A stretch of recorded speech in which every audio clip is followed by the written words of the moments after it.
so glad you came back.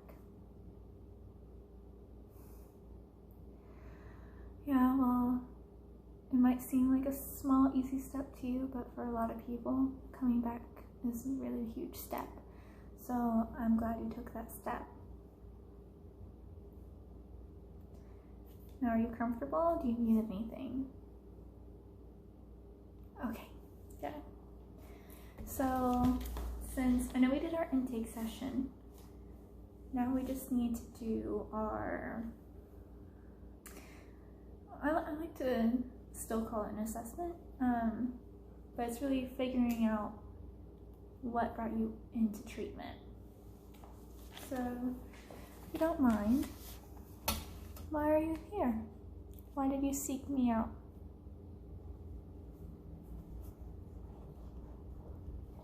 Mm-hmm.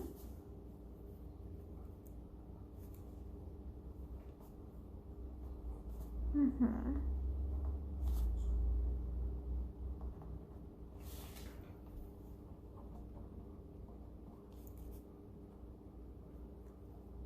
Okay, so we'll definitely discuss that.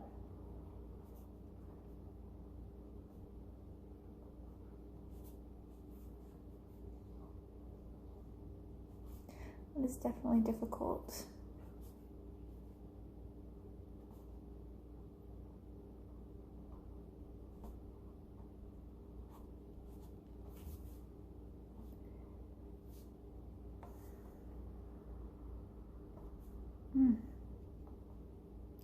That can definitely cause those feelings. I can fully see that.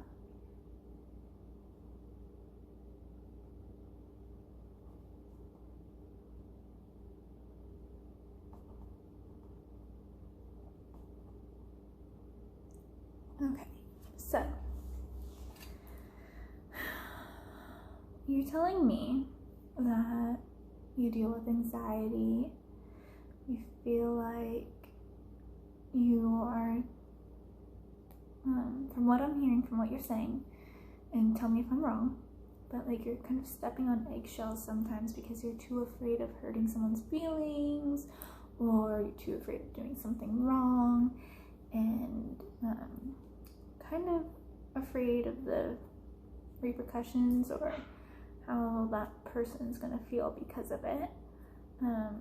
And you're afraid of being alone, which also links to depression, which I feel that depression and anxiety are correlated, because typically when someone has one, usually they deal with the other.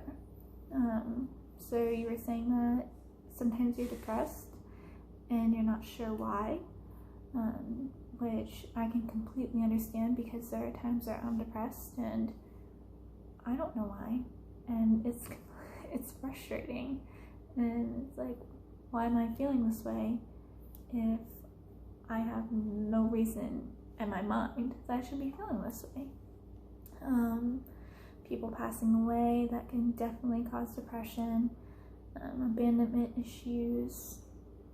Have you dealt with a lot of death throughout your life? Yeah, because sometimes when you deal with death, you kind of cling on to the people who are important in your life, because then you're afraid, oh, what if they suddenly disappear? And you're kind of left alone, which goes back to the anxiety. And you have sometimes feelings of worthlessness, being lesser and unloved. Okay, so we're definitely going to hit each one of these points. Obviously,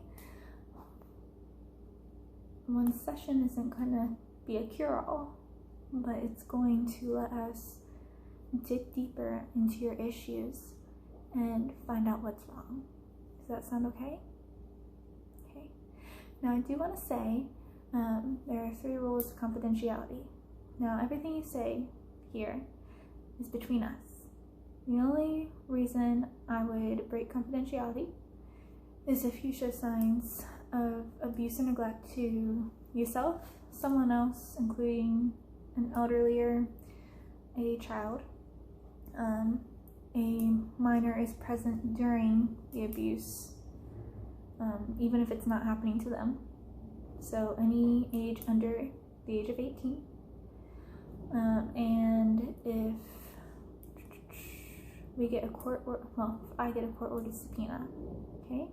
So if you tell me that you want to hurt somebody and you know who you're going to hurt, you have the intention to hurt them, I have the duty to warn. And that means that I'm going to contact them and contact the police and let them know that who you are and that you plan to hurt them, and do a police report, because I'm a mandated reporter.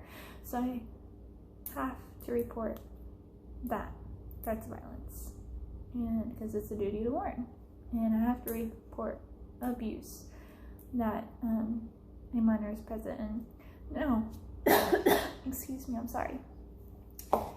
Now, if you receive abuse and you do not want it reported, that will stay between us, because you're an adult and you can make that decision on your own. However, I am here to fully support you and tell you your options if you happen to become or be a victim of abuse, okay? Okay.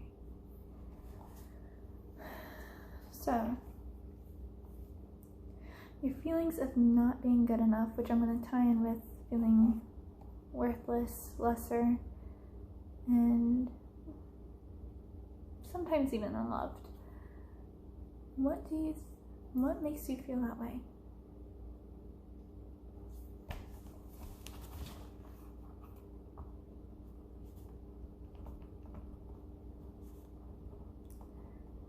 So, past relationships.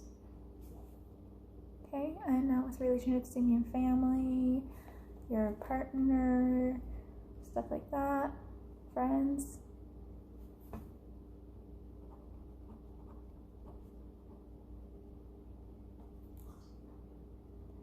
Okay, yeah, so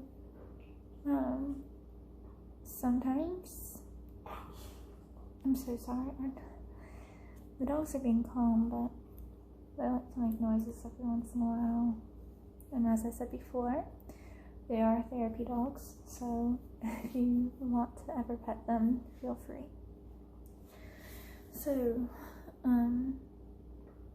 how has your family made you feel like you're not good enough?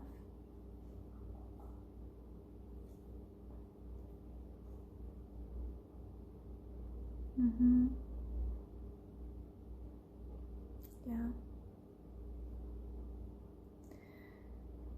If I was in your shoes, I would find that very difficult to grow up in that type of home. And I'm sorry that you had to deal with that.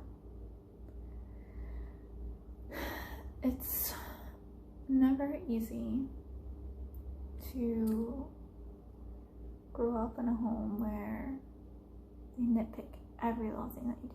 Nothing's good enough.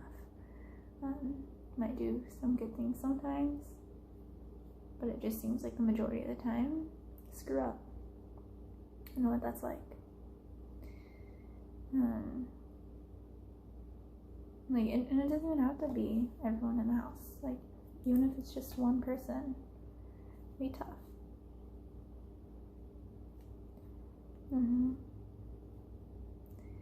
But I want you to remember that you are important, that you do matter, and that no matter what anyone says to you, or no matter how they try and make you feel, that you're amazing, unique, and there's no one else out there like you. That the world is a better place because of you. And we will find a way to help you remember to keep your head up and to just trudge on through, because what they say isn't true. Okay? We're going to find your self-worth.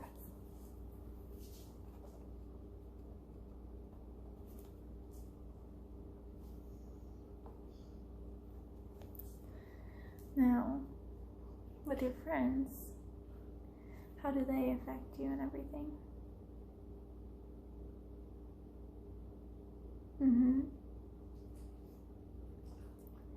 It's typical for some people.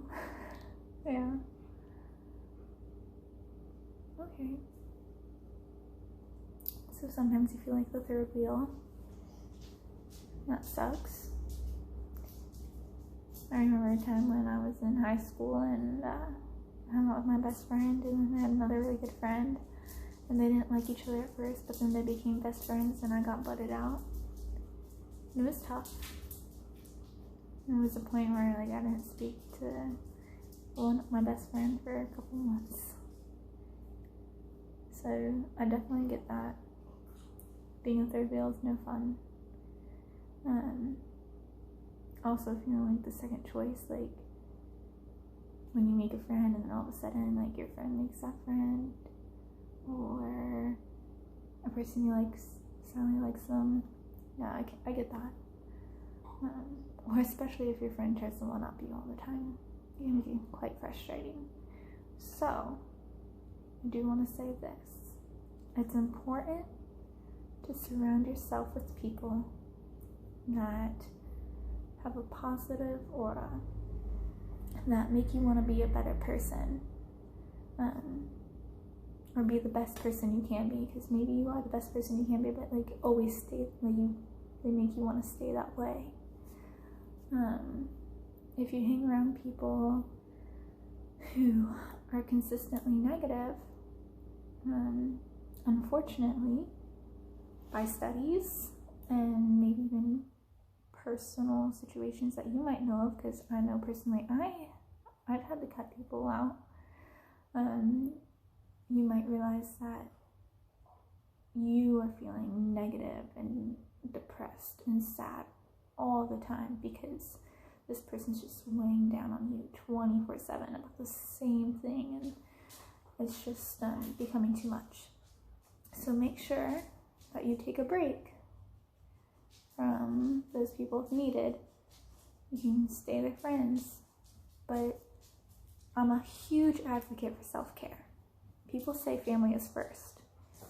Well, something that people don't think about when they say that, maybe you should go drink some water. Sorry about that. So maybe when you say to yourself family comes first, also say, I am part of that family, so I need to take care of myself so I can take care of others. Just like in an airplane, they always say put the oxygen mask on yourself first before you help others, because if you don't, then you won't be able to help anyone if you're dead, right? Right. Or if you're worn out, running on fumes, it's just not good. So make sure you take that time for self-care every week. Make new friends, hang around people who are positive and make you want to try new things maybe, or broaden your horizons. It's great, it's good for you. And if you're a homebody, well, maybe just find someone else who likes to be on the couch and play video games or read or whatever. I don't think this is a known thing. It's something that I think I might have created up on myself. I call it alone company. And that's when I'm feeling down and I ask someone that I trust to keep me alone company. And what that means is you and that person are in a room together, but you don't converse. You just, because when you want alone company, it's when you don't want to talk to anybody, but you just want a presence of someone there to know that they're there for you if needed. So sometimes I like to do that, where I just sit in a room with someone, but we won't say anything to each other, and it's just a sense of relief and security. So hopefully we'll work on broadening your friendships and your connections, and hopefully find that person that will provide you that alone company, or if you have them already, make sure to reach out to them in times of need, okay?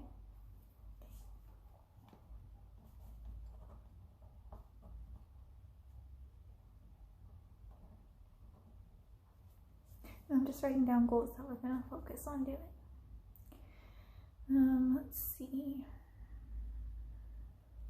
And why do you feel unloved?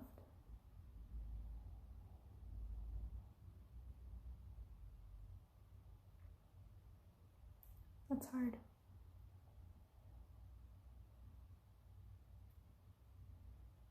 It's really, really hard.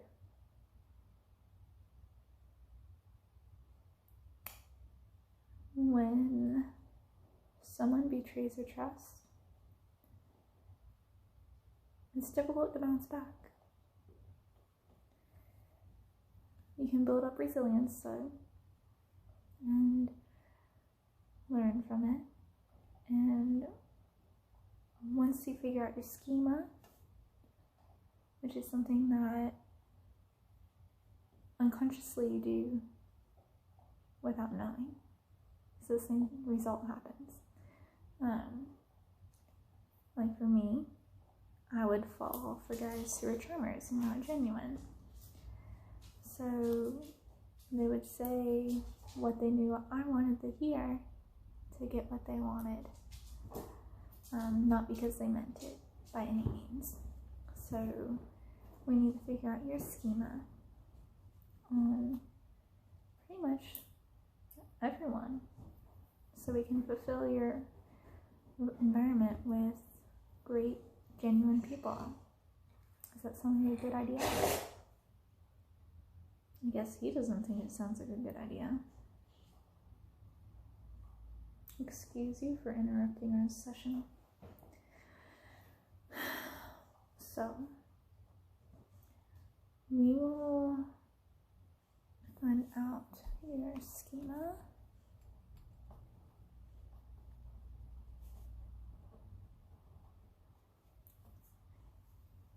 Now, just because someone cheats on you, or just because someone that you have fallen madly in love with that doesn't reciprocate those feelings, doesn't mean that you're unloved. Because I can tell you that you have friends and family who absolutely love you. And even if a family member doesn't tell you, or a friend doesn't tell you that they love you, you know deep down, like, if you needed them, they'd be there. And if you ever need someone and you feel like no one is there, just so you know, you can call me, okay? Because I don't want you ever to feel alone. Okay, there. Now, let's see.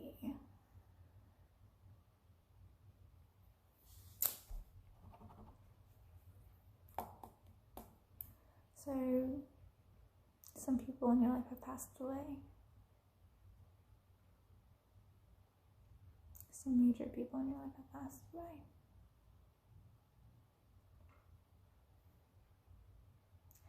Yeah. I lost my mom when I was 6. By that point, I already lost my best friend and my grandpa within the 30-day period. So I understand that death is a hard topic. People grieve in different ways. My grieving process today is a lot different than when I was 6. When I was 6, I cried. At the funerals, I bawled my eyes out. Now, when people pass away, I don't believe it until I'm at a place where they are supposed to be at. And if, like, say my great-grandpa, because he passed away, I went to his house and he always sits in this chair. And he wasn't sitting in that chair anymore. It was empty until my great-grandma sat down and she sat in his chair. Made me kind of wonder if she always wanted that chair, or if maybe that's how she's grieving.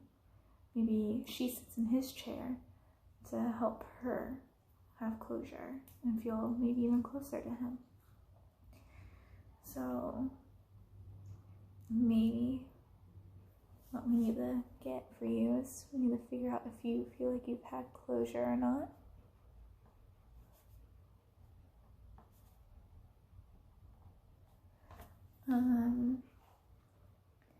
We need to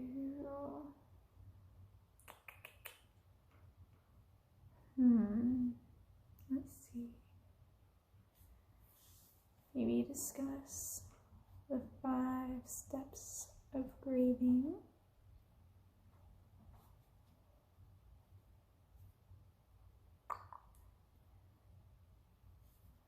And we need to focus on how to move on with our lives without forgetting the deceased. Now, I know it can be tough being in the house or being in a place where you're just so used to seeing them or spending time with them. It's painful. It's still painful for me when I see a mother and daughter doing things together and experience things together that I know I won't be able to ever experience with my mother because she passed. So I can definitely relate with that with you. Not being like knowing you'll never be able to do this with someone because they're gone. Now, I'm never ever going to tell you, well, I might say I understand because I understand in some aspects, but just so you know, I'm never going to downplay what you tell me. And if you tell me that I don't fully understand a situation that you're going through, like I'll try and explain it more to see if I can understand it. And if I don't, I'm going to say I'm sorry, and that maybe you'll be able to explain it to me better, or that I'm not going to say that I understand your situation, but I am here for you to help you work through that situation. Now, I also like to tell my clients, I am not here to fix you. I can't fix you because you have to fix yourself. I'm just here to help you find that path and help you walk it.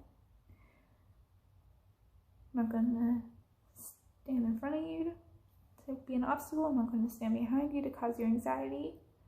I'm going to stand right beside you every step of the way, okay? Okay. Now, when you're in places where the deceased maybe lived or did things with you, just remember that they don't want you to mourn them. They want you to celebrate them and remember the good times together. I know that's what I'm pretty sure anybody would want for a person that they cared about and loved, you know? So we'll just have to have a constant reminder. So if you see their name on a piece of mail that shows up at your house, maybe just instead of saying it's a painful reminder that they passed away, maybe say it as this is their way of saying hello, or this is just a nice way to remind me about a really good memory. Or, oh, hey, maybe we went and got the mail together one day. So I want you to remember these. This is a great start on our first session. When you come back, maybe we can discuss ways of meditation or different things that you can try to try and calm your anxiety. There's this new thing. Well, it's not new actually. It's been out for quite some time, and people have been experiencing it since the earth was made and people were born. Well, even animals I feel like experience it because they calm down too. It's called ASMR, and it helps people with anxiety and depression, insomnia and stuff like that. So, and it helps people relax. So maybe we'll dive into that some too. And when you come back, we'll have all these great ideas and different things to do, okay? Okay. Oh, you like my flowers? Thank you. I bought them yesterday. That was my first time smelling them because I haven't smelled them yet. They smell kind of clean. I don't even know what kind of flowers these are, to be honest. Be interested, I need to look it up. I just don't even know how to exactly look at it. So, just like put in orange flowers that are tiny sprout things that look like they're coming off of asparagus. I know. Best description ever, right? Well, if you ever need anything, please remember that you can always contact me, okay? Remember that you have my card. It has my email and my phone number on it. In case of emergency, you can call anytime. If it's not an emergency, please be mindful of the time.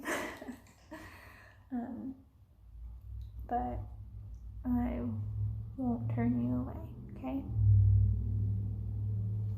You matter. You will always matter. And I can't wait to see the growth from you, okay? Well, I hope you have a wonderful day.